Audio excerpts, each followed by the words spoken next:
Role. सूबे के साबिक वजीर और साबिक member of assembly Akilur Rahman Khan ने अब रालोद का नल छोड़कर सपा की साइकिल को थाम लिया है। रालोद को बाय बाय और सपा को हाय कहते हुए अकीलुर रहमान खान समाजवादी पार्टी में शामिल हो गए। हम उनसे बात करेंगे। मंत्री जी, क्या कारण रहा लगातार दल बदलते हुए आज समाजवादी पार्टी का दामन आपने थामा है? कैसा महसूस कर रहे हैं समाजवादी पार्टी में आने के बाद? आप इस तरह का तो आप मुझसे सवाल इसलिए नहीं कर सकते कि जो व्यक्ति अपनी स्टूडेंट लाइफ के बाद हायर एजुकेशन हासिल करने के बाद अलीगढ़ मुस्लिम विश्वविद्यालय से और लगातार एक ही पार्टी में वफादारी से काम करता रहा 29 साल, लेकिन जब पार्टी ने आगे काम करना ही छोड़ दिया ज़मीनी सतह पर, तो आखिरी इन 3-4-5 सालों में तो अब आप ही बताइए ना, काम होता हुआ दिख रहा है। काम होता हुआ दिखना चाहिए ना पार्टी को, राजनीतिक दल को, लोगों के लिए लड़ते हुए। वो मुझे दिखा नहीं, इस कारण मैंने पार्टी को छोड़ा था 3 साल पहले। और मुझे व्यक्तिगत मायावती जी से कोई तकलीफ़ नहीं थी। आज भी उनका सम्मान करता हूँ व्यक्तिगत रूप से। बड़ी नेता है, दलितों की नेता है, लेकिन आज भी उन दलितों में जहाँ पर मेरा जाना और आना था, उनके गम में, खुशी में, आज भी और उनकी बात को उठाता रहता हूँ। लेकिन जब आप फील्ड से ही हट गए, लगभग हटे रहे ना के बराबर, तो मैं कहाँ से सर्वाइव कर पाता? मैंने मजबूरन कुछ पार्टी को छोड़ा और उस बीच असेंबली के इलेक्शन से पहले 2022 की मैं संपर्क में आदरणीय राष्ट्रीय अध्यक्ष अखिलेश यादव जी के भी और आदरणीय राष्ट्रीय अध्यक्ष श्री जयंत जी के भी संपर्क में आया। उस वक्त मुझे ऐसा लगा कि राष्ट्रीय लोकदल के अध्यक्ष जी के साथ मिलकर किसानों की, युवाओं की, बेरोजगारों की बात उठाने वाले हैं, नौजवान हैं और चौधरी चरण सिंह जी के पद चिन्हों पर यकीनन चल करके आगे बढ़ेंगे। क्या अकीलुर रहमान समाजवादी पार्टी में रहकर वो समस्याओं को उठाएंगे जो दलित, पिछड़ा और दूसरी चीज़ों को लेकर के पीडीए बना?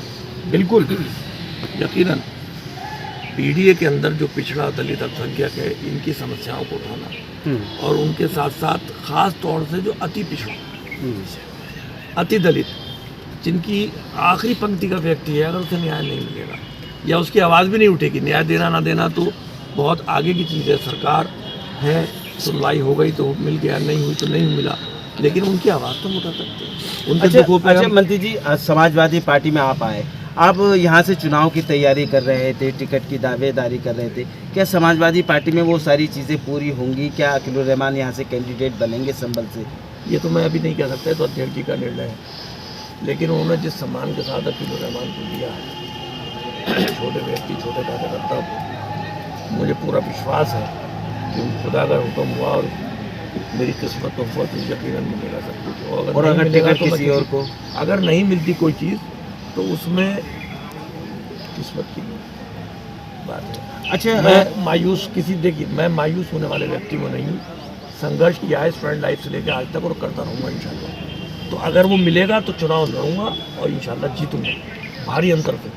और अगर नहीं मिलेगा और अध्यक्ष जी कुछ और मेरे लिए निर्णय करते हैं, तो भी समाजवादी पार्टी को मजबूत करने के लिए अथक प्रयास करेंगे। यानी कि अब अकीलुर रहमान समाजवादी पार्टी में ही रहेंगे, कहीं और नहीं जाएंगे? नहीं, मैं अब अगर आप ये कहो कि अभी नहीं जाएंगे सिर्फ टिकट के कारण, तो हाँ मैं कह रहा हूँ नहीं जाऊँगा मैं, लेकिन अब आखिर का तो मुझे कुछ पता ही नहीं है। आज से 10 साल या 5 साल या 20 साल या 50 साल बाद तुम्हारा क्या होना, मेरा क्या होना, भविष्य की वाणी कौन कर सकता है? अच्छा, क्या लग रहा है अभी मेरा मन उन्हीं के साथ काम करने के लिए। क्या लग रहा है समाजवादी पार्टी टिकट को लेकर अभी तक कोई फैसला नहीं ले पा रही? कई सारे लोग दावेदार हैं, ज़ियाउर रहमान बर्क हैं, इकबाल महमूद साहब के बेटे सुहेल इकबाल साहब हैं, जावेद अली खान साहब के बेटे अरहम अली खान साहब हैं। कौन होगा? आपको क्या लगता है? पुराने अनुभवी नेता हैं अकीलुर रहमान, क्या मानते हैं आप किसको टिकट मिलेगा? आगे क्या स्थिति रहेगी समाजवादी पार्टी? पर मुझे तो अध्यक्ष जी के ऊपर बहुत विश्वास है कि वो सही निर्णय लेंगे और उस सही निर्णय को मैं कहूँ सिर्फ मेरे लिए सही है, उचित नहीं है, बल्कि जो ये लगे, जो सारी तरफ से ये आवाज़ आए कि सही निर्णय हुआ, ऐसा लेंगे। इसके अलावा जो भी उनका निर्णय होगा मैं उसे सही मानते हुए आगे बढ़ूँगा। अच्छा, मेरा एक सवाल आपसे, जब यहाँ की जो बुनियादी समस्याएं, यहाँ के रोडवेज की समस्याएं, यहाँ कॉलेज की समस्याएं, बहुत सी समस्याएं, पत्रकार उन समस्याओं को भी उठाते हैं, इतना बुरा क्यों लगता है यहाँ के नेताओं को? क्या उनकी सबकी जिम्मेदारी नहीं रही क्या ये चूक नहीं रही संभल के साथ कि इतना विकास नहीं हो पाया है शहर के अंदर और यहाँ की बदहाली दूर नहीं हो पाई जो बुनियादी चीज़ें थी? नहीं, बिल्कुल सही है आपकी शिकायत और मैं इस बात को मानता हूँ। तो संभल में जो चीज़ें होनी चाहिए थी वो अभी तक नहीं है, इसमें हमारी सबकी कमी हम मानते हैं। लेकिन मैं चूँकि विधायक रहा, मिनिस्टर रहा, क्षेत्र मेरा गंभीर रहा, आप सभी लोग जानते हैं। और हमारी पत्नी पार्लियामेंट लड़ी, हार गई, वरना हो सकता था कुछ और आगे बात बढ़ती, असेंबली लड़ी, वो भी कुछ वोटों से हार गई। लेकिन 2 बार उनको चेयरमैन बनाने का मौका पब्लिक ने जब दिया और बनी वो, तो वो मैं अपने मुँह से कुछ नहीं कहना चाहता, खुद पब्लिक बताती है जैसा ऐसा किसी ने विकास में। मैं संभल से नहीं रहा, मैं भी लड़ा पार्लियामेंट ज़रूर, लेकिन वो ऐसा पार्लियामेंट का चुनाव था कि इत्तेफाक से मैं और बख्श साहब दोनों ही हार गए और बीजेपी जीत गई थी 2014 का चुनाव। अगर हम चुनाव जीतते तो हो सकता है कि इन सवालों में कमी आती, लेकिन अब जो हालात हैं वो आपके सामने है। अब मैं पार्लियामेंट में पहुंचूं या कोई अन्य समाजवादी पार्टी का साथी पहुंचे, पार्लियामेंट में पूरी तरह से संभल की आवाज़ उठाई जाएगी और असेंबली में भी आवाज़ उठाई जाएगी और मजबूती से विकास किया जाएगा, ऐसा मेरा विश्वास है, और जनप्रतिनिधियों के लिए भी और अपने लिए। राष्ट्रीय राजनीति की अगर बात करें तो क्या लग रहा है जो इंडिया गठबंधन की तैयारी थी, जो एक कुनबा बना है इंडिया गठबंधन का, वो कितना सक्सेस हो पाएगा? क्या अखिलेश जी और राहुल जी कुछ कमाल दिखा पाएंगे इस लोकसभा 2024 के चुनाव में? न, मुझे तो विश्वास है कि आदरणीय अध्यक्ष समाजवादी पार्टी श्री अखिलेश यादव जी इंडिया गठबंधन में है, खासतौर से पीडीए पर जोर दे रहे हैं। ये गठबंधन उत्तर प्रदेश में भी और देश के अनेक प्रदेशों में अपनी ऐसी एंट्री करेगा कि जिससे कि आपको ये होगा कि वाकई इंडिया ने एक बहुत बड़ी जीत हासिल की। आप एक अनुभवी नेता हैं और काफ़ी लंबा अरसा आपका बहुजन समाज पार्टी में रहा।